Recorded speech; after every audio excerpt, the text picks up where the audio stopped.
Kung dili stable imong tuhod, mura na o siya og pusti sa semento na agi nay kabilyas sa tunga.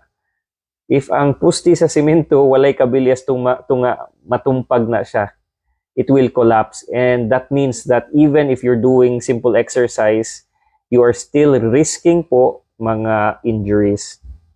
And I hope that is clear na you can do the gym but at your own risk. There are many exercises for the gym. There are many exercises for you to do, but it means na please be careful. Please always consult a doctor near you to have a knee checkup.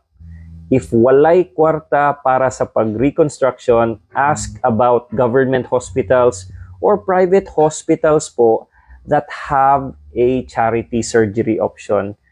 We have many hospitals here in Cebu and in the provinces that have a charity surgery option, and hopefully makatabang ni sa inyuha if wala mo'y kwarta para sa pagpa-opera.